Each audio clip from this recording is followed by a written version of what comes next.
This is your WCFW Daily News Roundup for 105.7 CFW in Chippewa Falls and 93.5 The Tap in Eau Claire. For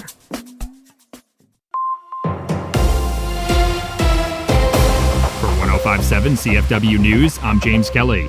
7th Congressional District candidate Fred Clark is hoping to connect with rural voters in his bid for the seat. Civic Media's Isabella Nieto has more. In an appearance this morning on the WXCO Morning Show, Clark said farming, forestry, and small businesses drive 7th District communities. We need policies that reflect that. We can't go chasing 1,000-foot deep holes in the ground or huge data centers as job creation for the North. Exploratory drilling in September revealed gold and copper deposits in Medford, creating the potential for the state's first mine in decades. The state has also seen an increase in companies building data centers, including in Beaver Dam, Mount Pleasant, and more. That's not going to be sustainable, and it's not going to be providing the kind of long-term jobs that actually provide community prosperity. Clark also took aim at the Trump administration for imposing high tariffs on foreign goods, saying they have created chaos for small businesses and manufacturers. We visited the Sioux ginseng farms and learned about how Chinese markets that they spent years developing have been more or less wiped out overnight. Wisconsin is the leading producer of ginseng, contributing 95% of commercially grown ginseng in the U.S. and exporting the herb across the globe. Right now, we're landing a gut punch to people in rural Wisconsin because of issues like that and others.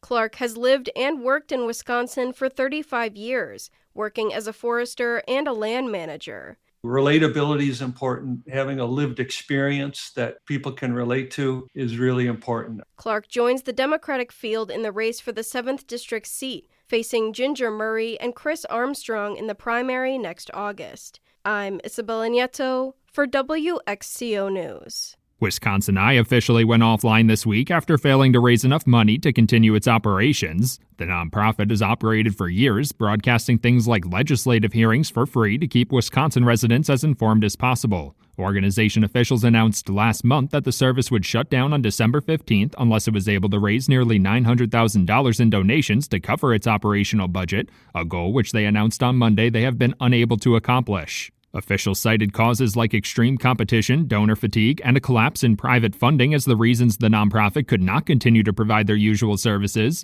Earlier this year, the state legislature approved $10 million in matching funding for Wisconsin Eye, but the nonprofit needs to raise enough money themselves to receive those matching funds. In addition to no longer broadcasting live hearings and other programming, Wisconsin Eye was also forced to remove over 30,000 hours of previous footage from its website on Monday.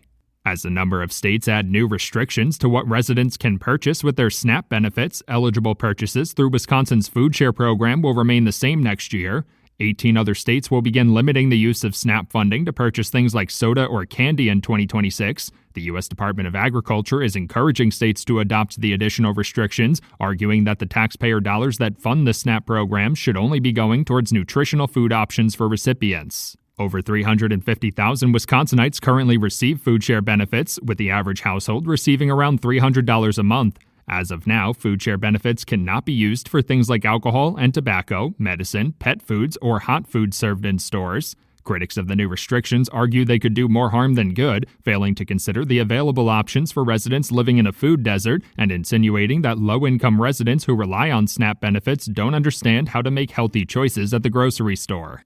Eau Claire will play host for the 2026 Wisconsin State Competition of the National Civics Bee this spring. According to a press release from the Eau Claire Area Chamber of Commerce, the event will take place on May 9th at South Middle School in Eau Claire. The competition is open to students in grades 6 through 8, and any students interested in participating can submit a short essay on a local community issue through an online portal until February 3rd. The winner of the event will go on to represent Wisconsin at the National Civics Bee in Washington, D.C. next fall. Wisconsin has joined another multi-state coalition in challenging a new policy from the Trump administration. According to a press release, Attorney General Josh Kaul says the latest multi-state lawsuit targets a new policy imposing a $100,000 fee on new H-1B visa petitions. The lawsuit argues that the new policy is a clear violation of the law because it imposes a fee that is outside the bounds of what is authorized by Congress, bypasses required rulemaking procedures, and exceeds the authority granted to the executive branch under the Administrative Procedure Act.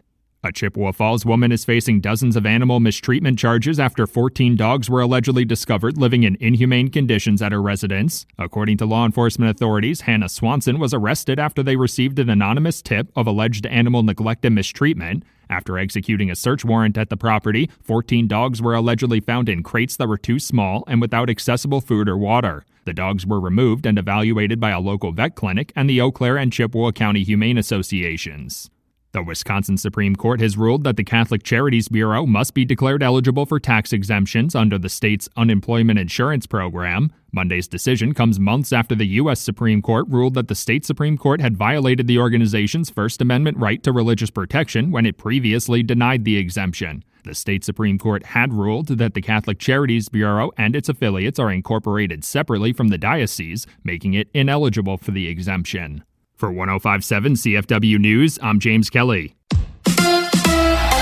On to the Final Four. Hi, I'm Mike Clemens with sports. Women's college volleyball. The Wisconsin Badgers in Kansas City for the NCAA Final Four, the tournament to decide the next national champion in volleyball. Mimi Collier, nominated for Player of the Year, on the team with a chance to win it all this weekend after beating the number 1 seed Texas in the regionals 3-1. Most unreal feeling. It still hasn't fully soaked in, but I for sure think that was most connected we've been throughout a match. Just keeping our heads up, and even though we lost that third set, we stuck with it and came back even stronger the fourth set. Wisconsin plays Kentucky 8 p.m. tomorrow night, coverage on ESPN. NFL, the Packers on the practice field. They play the Bears in Chicago Saturday night, still bruised and banged up after the Broncos game. Running back Josh Jacobs dealing with swelling in his left knee that he injured last month in New York against the Giants. He's battling through. This guy's as tough as they come. I'll never count him out of the fight, I'll tell you that. That's Packers head coach Matt LaFleur with sports. I'm Mike Clemens.